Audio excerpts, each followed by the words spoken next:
What's up, guys? Vince Ryder here. Welcome to VinzTalk. The first VinzTalk I'm doing with the YouTube live streaming setup, aka I'm doing this not on my phone because usually I record on my phone, but this time I'm doing it actually via streaming device on my OBS, and it's pretty much live on YouTube, but it's unlisted, so you can't see it. And I did that also with TVC when I was interviewing her. Shout out to TVC for actually being my first ever guest. My first ever guest. Can't believe it was an international guest. It's usually Stefan. Finally, it's somebody that doesn't need to be. Because I know there was a time where Stefan got so tired of doing the interviews and stuff like that. And yeah, this time it's someone different. So we're going to talk about that. Also, talk about the Barbie movie and talk about, you know, Twitter, pretty much changing their name, the SAG strike, some, a little bit of gaming, not a lot, and also a lot of stuff in the animation world because I'm going to discuss that as well. But first, let me check the audio. Yep, it's Gucci good. Now, uh, pretty much I have a very, I would say, busy. Now, I apologize, there's not a lot of videos for this particular weekend that you see this video, and it's because that I have babysitting duties. Pretty much, my brother, is gonna. He's offering me to actually, watch the kids while he's gone, and pretty much, I'm like, yeah, fine, I'll do it, I guess, and also my family's gonna be there, so it's kind of like extra help. It's not just me, but also family, cousins, and stuff like that, and you know, pretty much I'm gonna be out of my. I'm gonna be sleeping, where he lives. Where I can't really disclose like where he lives or something, but I'm not gonna have my actual setup. So when I wake up, pretty much this is the last time I'm sleeping, at least here in my bedroom. And tomorrow, I will be sleeping the night over there at at my brother's place to watch the kids. And pretty much, yeah, it's. I don't know if I could be uploading any vids because, of course, with the watching the baby and stuff like that. So it's gonna be a lot. So I can't interact. I can't do much when I'm gone. And even after the weekend, I'm also gonna be very busy because after that whole hangout, I'm going all the way to San Mateo. I'm going away like down south to Anime Impulse, and I will be because I didn't go to Fanime, and I was like, I want something to replace our Fanime, and then I heard there's a convention in San Mateo at the convention center. So on Sunday, I'm going to San Mateo for the Anime Impulse, and it's my first time going to this kind of convention. I've been to SAC Anime, Fanime, and PAX and all that. So this is my first time going to this kind of convention, Anime Impulse. I've been hearing a lot of hype surrounding it, so it's kind of like a first experience of actually checking that out. It's like a sneaker con. It has like different other variations, like a VTuber section as well, and also it's a lot. It's a lot. It's a bunch of anime hype, and I'm in for it. I'm excited. So that's what I have going on, and yeah. Also, I'm gonna be, of course, doing more interviews since I pretty much learned my lesson. And the thing is that I did the interview with the virtual celebrity, aka TVC from all the way from Nigeria, which is crazy. I never thought I would actually have a guest ever from another country to do host. And even though it's not that ever surprising, a lot of times it would be easier to actually do someone from the States. But I have to actually, I really want to do one with TVC because we just had that connection, and it pretty much showcased all of that when we did the podcast. So it was a lot of fun. It was a lot of amazing moments, a lot of funny moments, a lot of stuff that happened within the podcast of really getting to know her. And I did the recording. It was like 2.5 hours, you know. But the problem is that the audio didn't go so well. If you watch it, the way I record it, and I'm asking her for the recording. I'm still waiting for a response because we're in different time zones. She's in Nigeria in Africa, and I'm over here in the States. So it's very different, and also it's like I don't know what she does like during the day or anything like that. But yeah, I my the recording that I did for this interview, like it went well. But the problem is the audio. I forgot to raise up her volume. I forgot to set up her volume. I forgot to do the audio part. And this is my first time doing all this. I was nervous. I was overthinking of like what topics to really talk about with TVC. But yeah, I you can tell I'm not built for this. And this is kind of like my first rodeo ever with anyone that is someone that I don't usually know. And what I mean by that, of course, I know TVC for the longest time. I was subscribed to her since 2019, but I'm talking about people that this is like my people that I'm a fan of and people that I really vibe with that I want in podcast other than the friends that I grew up with since childhood, the ones that I met face to face. But this is the first time I'm having someone in a podcast that doesn't know what I look like. And yeah, we pretty much just chop it up, and it was just so amazing. It was such an experience, and I dreamed so much, and I was nervous for this podcast. Okay, you can ask her, knowing that I was nervous because literally the whole time I was contemplating about this interview, how it's gonna go down. I write down a bunch of questions, a bunch of topics, and here and there, I try to actually make it, somewhat, you know, mood and palpable in a sense of just having a different style of the podcast, but also following the fundamentals of actually, like, hey, how did you get started, and asking her questions. So it was a big experience. It was a big, you know, one up in involve like involvement within my channel because this is something that is so out of my character. Something that is so because I have such extreme anxiety.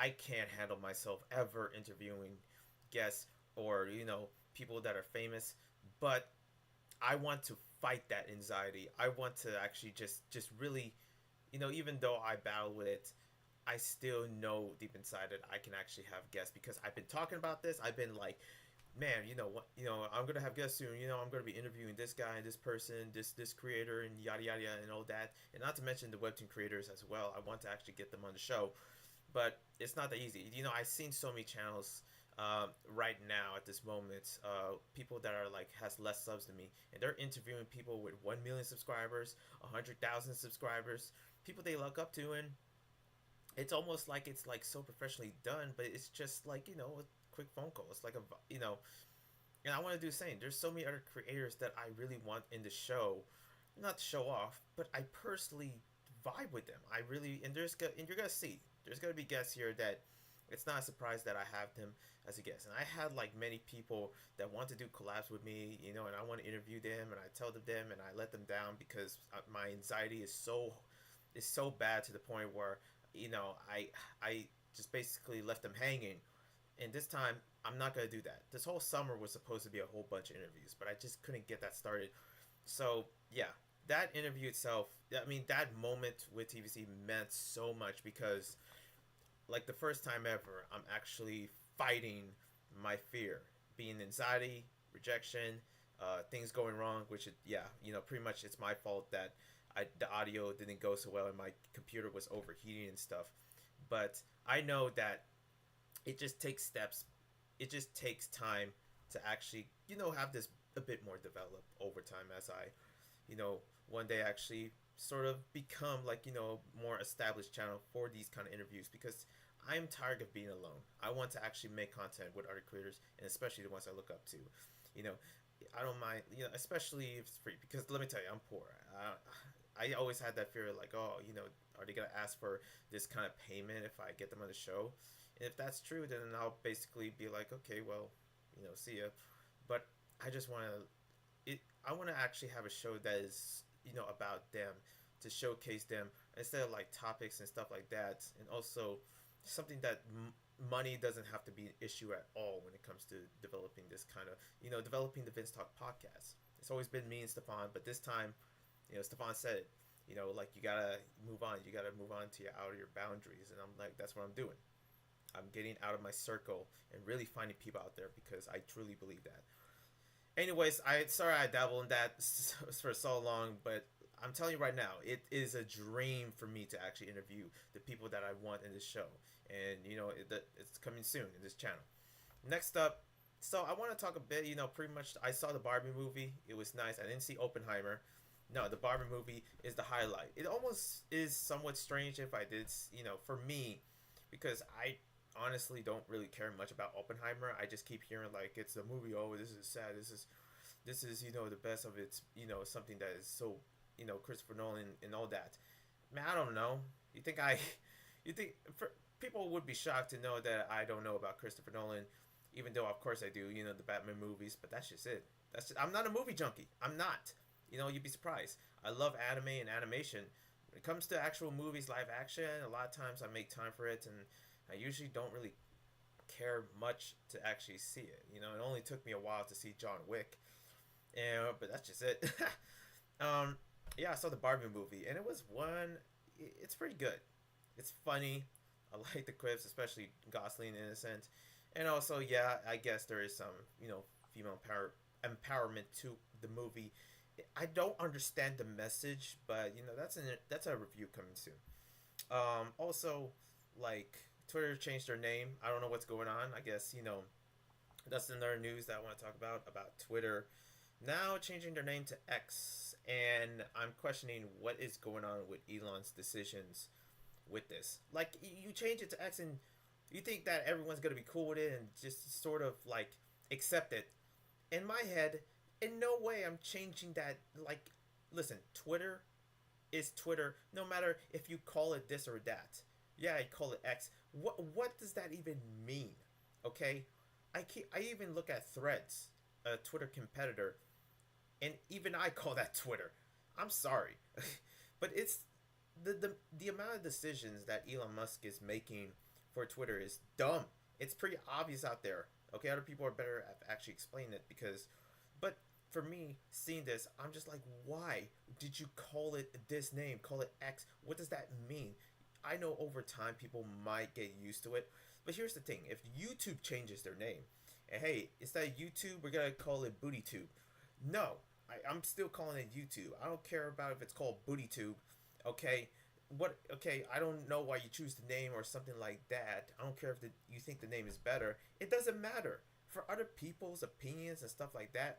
We still known you this and that. The same thing when someone changes their name, from a girl's name to a boy's name or a boy's name to a girl's name.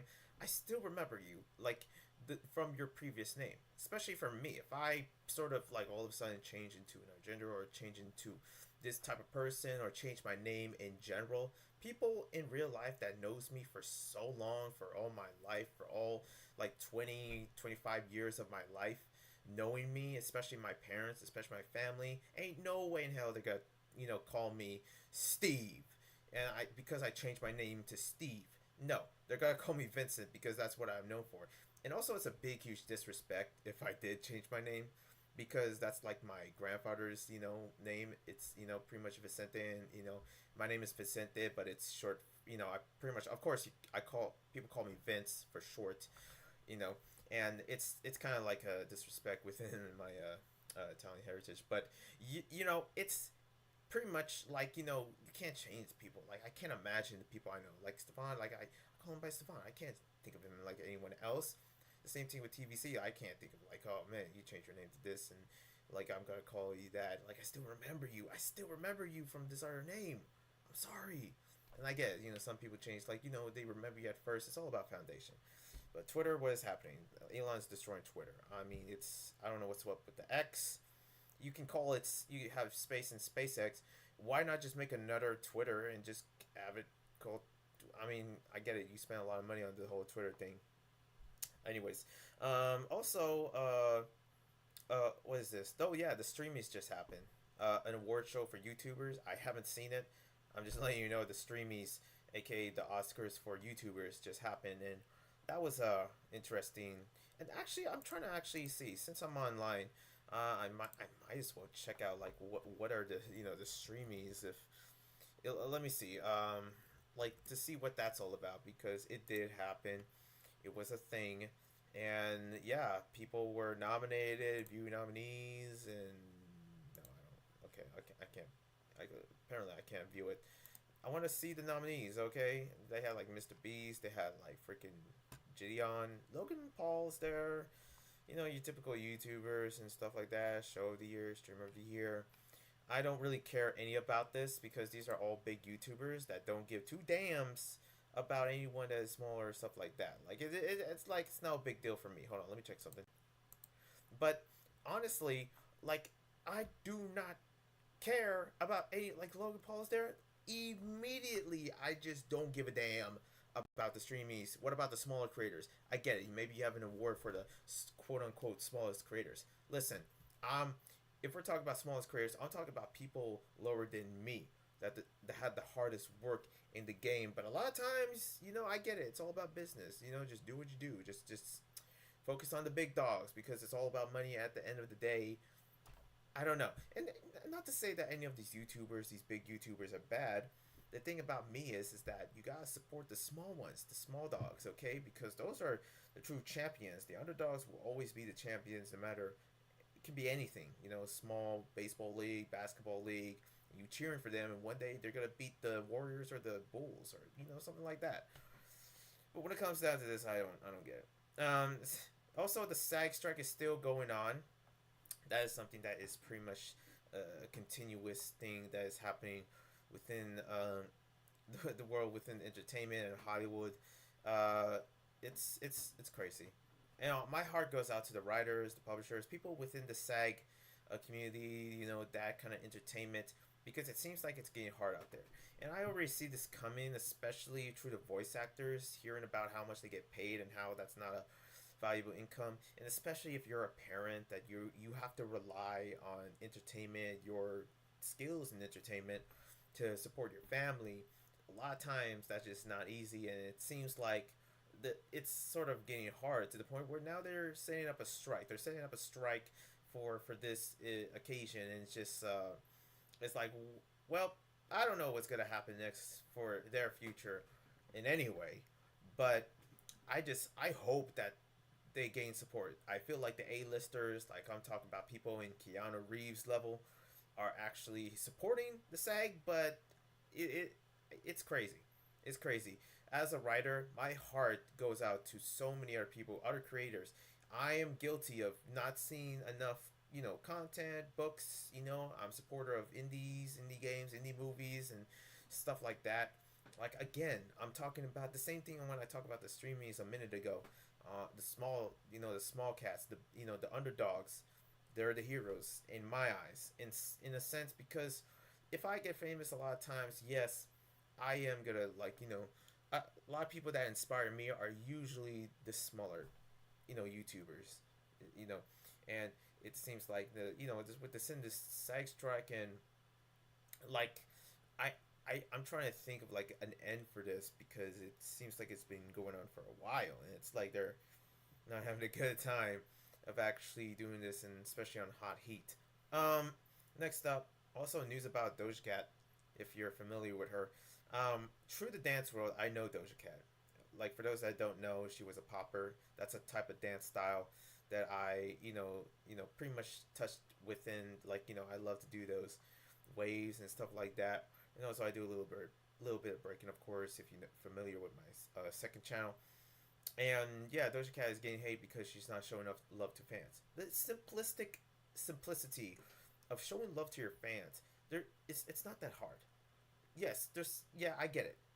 There's people like certain fans that called me and stuff like that said this and all this, and that they're like mad because I ignored their messages, and I get it, and also there's times where I'm just annoyed, like you don't know me, like people, if somebody criticized my parents, criticize, if I had a family and they criticize that, there's a part of me where I'm gonna be like, well, maybe you can just leave, and I would block them, and some stupid stuff, and all that.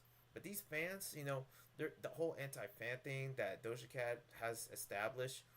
I don't know what's going on with her life, but the amount of disrespect for her own fans is crazy. Like it's why is that a common thing within you thinking that's okay? Because it's not. It is not okay to actually hate your fans and, calling your fans losers and stuff like that. And the amount of like unfollowing that she has been gaining is insane and well deserved, because you shouldn't ever talk like that to your fans. I'm not gonna say the words. I'm not gonna say what she says because first off, I'm not allowed to say the N word, and also I'm not allowed to say certain cuss words because YouTube's already on to me. Okay, like like yeah, I cuss a little bit, and my video just gets age restricted. Why? I don't know. I don't know why I'm a target. Why are you doing this to me? To YouTube? What I ever done to you? You know what I mean? The whole two termination, they're already on to me. Like it's like you just can never give me a break. But again, yeah, Doja Cat just pretty much not having a good time out there,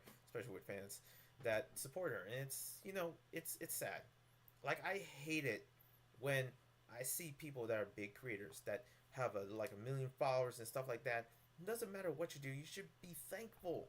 You should be thankful. Like I seen that kind of love and relationship with the fans.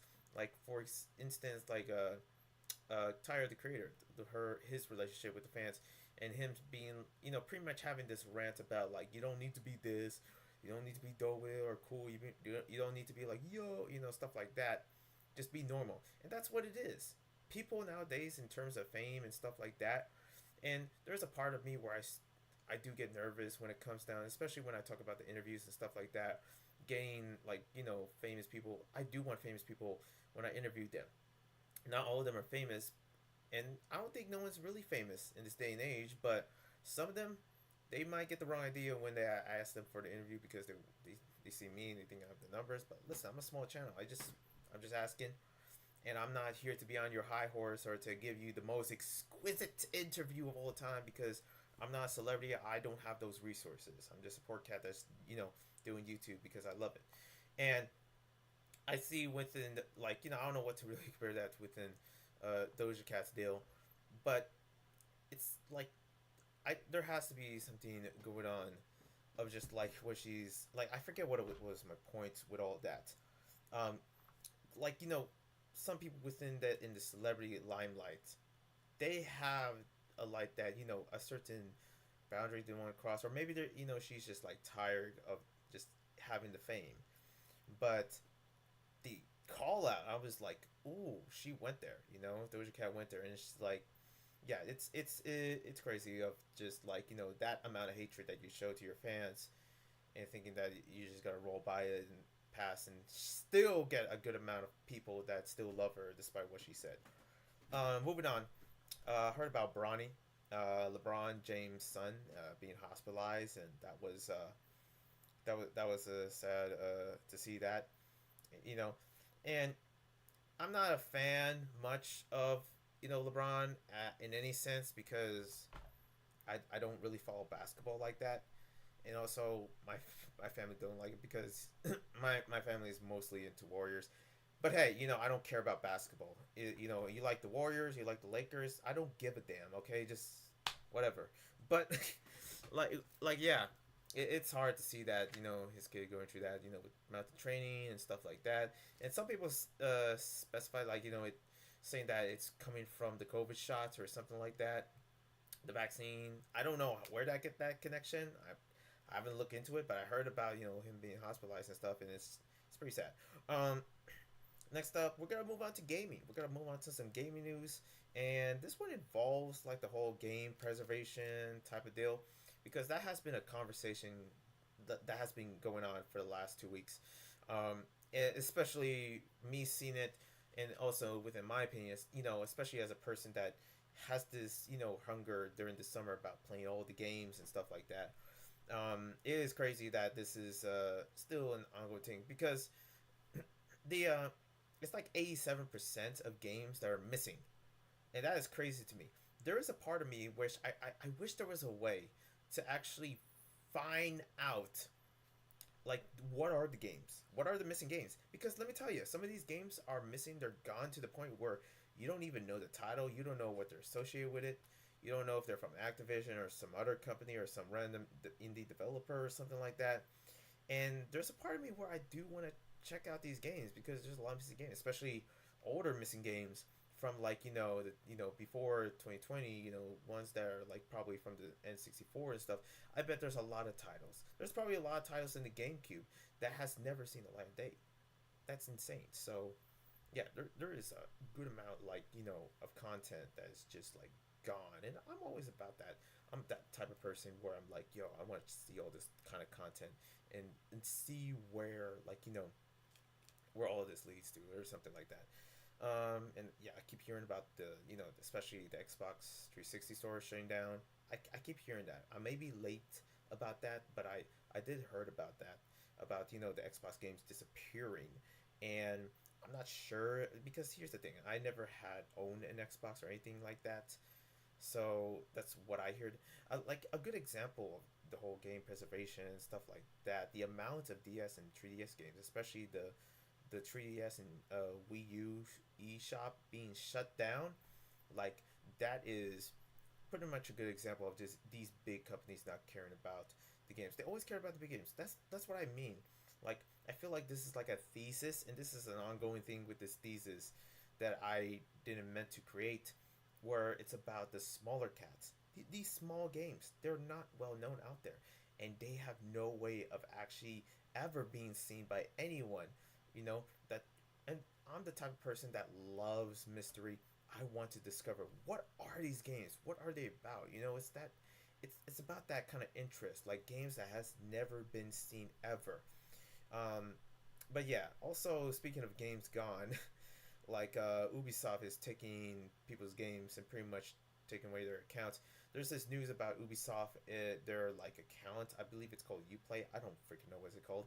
But Ubisoft, if you're not logged in to their website or website via PlayStation or something like that, um, pretty much they will close down your account if you were gone for 30 days. If they would close it down, but they will also erase all your games. Like you need a certain code to actually get back in if you do, if that happens. But if that doesn't work, then Ubisoft, if you spent like a whole bunch of money on Assassin's Creed, and I love Assassin's Creed, and if you spend a lot of money on Assassin's Creed and also their other IPs, then all that could be gone. If you spend like a certain amount, because let me tell you, these Assassin's Creed games, they're expensive. $60, $70, doesn't matter what you think, kind of expensive. And you spend that money, but you also lose your account, it's gone forever. That's the thing about when it comes down to digital. Physical should be still something that we need into this days and age. It's like I get digital is the future, but it's not a convenience that we want. It's the future that these freaking big companies want, but it's not the the future that people, consumers, just normal consumers, people that probably don't live in that kind of future, they do not want. And pretty much it sucks that that is happening. But also this is sort of like a good example, or a bad example of, like, games sort of just being digital and no way having them in the real, unless you're willing to spend a bit more to actually get the physical or borrow. Like that's the only way. Like, pretty much I get it, within the digital space there is a convenience to that. But I never understand that at all. And Ubisoft taking all that, like, I believe they fixed it, but I wouldn't be surprised at all if they didn't. Like it's insane that that's what's going on. Also, speaking of certain game titles and stuff like that, Overwatch is dying. That is something that I am not surprised to see. It's a game that I am familiar with in the others. It's sad. Not really sad. Some people would say like, "Oh, it's a miracle." Overwatch. If I say Overwatch or the Overwatch characters, and you type that online, you know what you're gonna get. You know what these characters are known for and what they do. And I guarantee you, it's not about the games. Okay, it's not about the gameplays or the Overwatch and the series at all, but it's about another thing that the internet loves it most. And I can't say the word because YouTube again will age restrict me, but for the adult entertainment of Overwatch, heaven is basically what's carrying Overwatch, and it's basically what's sort of giving the limelight. And that's the only thing I can think about Overwatch, because that's sadly what it's famous for, not the games. And the esports community and stuff like that, it being gone, that's kind of sad to see. It's beginning to be the new anthem. It's how it's like, Overwatch is sort of erasing itself, and people are just not surprised that it's gone. The whole thing about Overwatch 2, but it's kind of like Overwatch 1 basically with a patch. That doesn't mean it's a freaking Overwatch 2. It's still Overwatch 1, but you just sort of add a couple upgrades and here it's a patch. It's a patch, okay? That's still Overwatch 1 to me. The whole 2 doesn't hype me up in any sense. Okay? I don't care what people think. But then again, haven't played Overwatch in a while, and I am not the type of person to play multiplayer games at all. You know? But yeah, it's shutting down. If you care about that, that's hard. That's hard. Next up, pretty much, I do want to actually get into some animation news. But also before that, I've been playing a couple games, and I'm gonna actually tell you what those games are. They're all Switch games. They're amazing. They're beautiful. Doomsday Hunter is still my favorite. I streamed that game in this channel. You should definitely check it out. And let me tell you, it was I loved it. So addicting. It's so nice. Never thought I would like roguelikes like this. You know, rogue shooters or something. Usually I don't play a lot of those, but this one is definitely wanting me to play more of it. It's so dark. It reminds me of the Binding of Isaac or the Code of the Lamb. And man, I enjoyed it so much. Aqua Critty is also another game that's like beat 'em up shooter or shoot 'em up. I mean, and yeah, you pretty much control your ship that these cats are in, and you pretty much go underwater, actually shooting up enemies. It is such a good arcade storyteller game. I loved it. And Chain Echoes, a game that I keep hearing. Literally, I was like, they were saying that this game is like something that could be a competitor for Final Fantasy, which is like a big kind of like compliment for something I never heard before, especially something that is like by one person, I believe, and indie-ish. But I played it. I played a few minutes of it, and the presentation and everything, it is beautiful. It is amazing. The music, the setting, the world, the lore. Yeah, this could definitely be in that level. But as a person that doesn't really play those kind of games at all, and especially I don't play Final Fantasy. Final Fantasy is not my game. It's a famous game, not my game. Sorry, I don't know what to tell you. It's not my thing. Okay, but it's a big deal. And you comparing it to Final Fantasy, like that's a I can see how this game is praised, but it's so unknown. And me discovering it and witnessing it, I'm like, yo, this is amazing. I'm not a fan of these kind of turn based, but I can see this game be. These are like three addictive games. But man, Chain Echoes is pretty much the most when it comes down to the story and everything. It's not perfect because there's some aspects of it that I wish they were there, like you know that it's pretty much I might talk about later, or maybe play some gameplay of it. But like I wish there was like ways to level up your characters and make them stronger. Those kind of small criticisms, but it's so good. It's so good. The leveling and everything. It just reminds me of something familiar that I played in the past. But yeah, Chain Echoes, so good. Next up, let's get into some animation news. RTX just happened. RTX Austin, a convention that is by Rooster Teeth. If anybody's familiar with that or remembers that in a sense, that yeah, RTX Austin just happened. It just happened a few weeks ago or something like that, and I was looking forward to anything Ruby related because that's the kind of thing I only cared about. And I was also looking forward to, I guess, other stuff. I forgot to actually put some RVB kind of like news in here, but I guess I didn't. New Camp Camp eps if anyone's into that. But for Ruby, yeah, nothing. Just nothing. Just like a couple like cards for games and like hey, if you haven't played the Ruby game on Switch, you can definitely check it out. It's also on PS5 and Xbox. But yeah, I heard that's the news that they're giving. But also like they said something here. It's called hashtag greenlit volume 10 for in the Ruby panel, and I'm just like, volume 10 is not greenlit. How does that make sense? How is that? You're telling me it's not greenlit at all, but then you give a teaser, and it's like, what does that even mean? I swear, is this something that has to do with the whole SAG strike infecting this? But like what is going on? Like I love Ruby, but I don't know about what's going on in the background of the creators, the storyboard, and stuff like that, or where they gotta go with it. There's so many possibilities that is for Ruby. Understanding the different teams, or whatever happened to Team Coffee. Whatever happened to Team Star? Getting back to them, actually having the voice actors and actually record something for Team Star. What about the separate? Like instead, you give something that the fans don't want.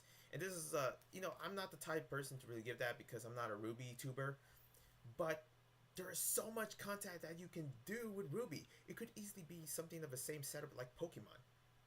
But the fact that there's really nothing at all for that kind of content, it's insane. So yeah, I don't know what's going on with that. Ruby, I little fact here, Monty Um's brother was actually on the panel, which was nice to just see him. Overwhelming, but pretty nice. I still remember the day when I first heard about Monty and what happened, and yeah, I actually had a job and I had to go to the restroom to tear up because I'd heard about the news, and that was hard.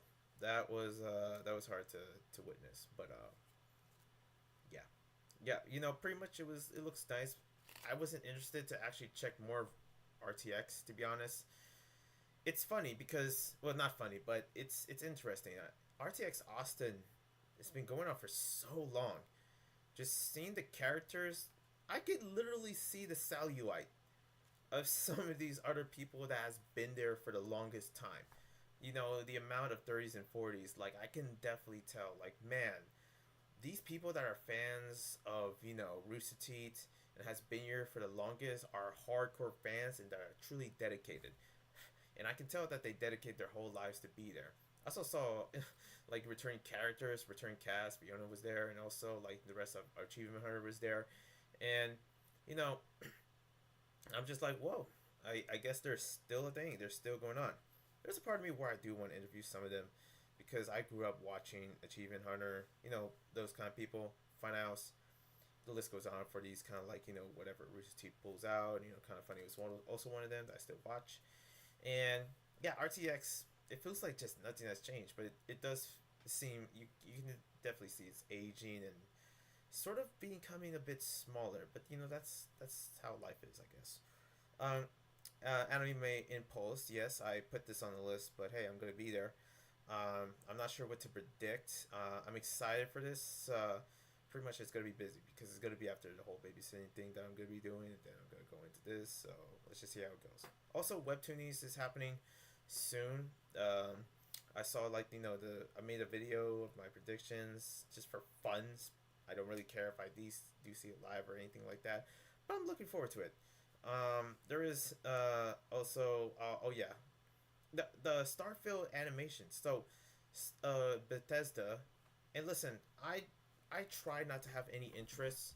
Like I don't want to have any interest of Starfield, but I can't help it. How does anyone ever, when it comes down to sci-fi's in gaming, like they just hit. They're just so good. Even the Star Wars games. I am no way into Star Wars, but I play Star Wars Lego. I play Star Wars, the PSP and the PS2 games, and those hit. I still want to play Jedi Fallen till this day. I still, hopefully, one day when I get a PS5, I will play Jedi Fallen. I will play, those Star Wars games. Battalion, Battlefield, and all of that. And also, Mass Effect. I still remember my moments and my nostalgia for Mass Effect. Still to this day, I want to go back to those games. The Outer Worlds, there's just something about it. And Starfield, like, don't get me started. Don't do this to me, okay? Listen, how on earth does any freaking device run Starfield? I have a laptop. It can't even run Sleep Dogs. It can't run any games that sort of has that visual, the same visual as Elden Ring. And I wish I played Elden Ring, but guess what? I have a cheap laptop. And if I really want, another computer or anything, I have to find a way to actually get the money or something. I'm poor. I'm poor, guys. Okay? This is why I praise that emulation, because I'm poor. I'm sorry. But I really want to play Starfield. The amount of games I want to play when I do get a better system, a better setup, or money, it's still up there in the air. But I saw the Starfield animation. It looks so good. It looks beautiful. This animation that pretty much that Bethesda has created. I wish that Starfield had its own animation show, either on Netflix or here on YouTube. I really want that to be a thing. Hopefully it's a thing someday. Because let me tell you, I saw the animation for these, just having some dialogue. Oh, Oh, that would hit. That would literally be like full on Spider Verse levels, Nimona levels, freaking Arcane levels. You gotta. Oh, it needs to be a thing. Starfield animation series season one. Let it be a thing. I swear, I really want that so bad. Oh my god. Yeah, I saved the best for last. But other than that, thank you guys for watching. Hope you subscribe, like, comment, all that jazz. Hey, maybe I'm just ranting. Maybe I'm just going off in all of these places. But I love doing VinzTalk. I talk to myself so many times that I get tired of it. And then I'm like, yo, what happens if I share these thoughts to the world? What if I share these thoughts to the person next to me? You know, as humans, we're social creatures. You know, and that moment, and let me tell you, I'm gonna improve. I'm not gonna give up on that. Interview with TVC, because I still want that to be a thing. I'm still waiting for the backup recording because she said she recorded and everything. And if not, then you know what? If she doesn't have it, then I'll just edit the freaking thing in a way where it's more capable and compatible. I don't have the device or the gigs to actually edit the whole damn podcast, but I'm willing to do it. It's my first guess. I can't let this down. Still thinking about that. Still thinking about that. Oh my god. Oh, it's gonna be a busy weekend. Anyways, thank you guys for watching. Subscribe, like, comment, all that jazz. I'll see you when I see you. One love and a peace.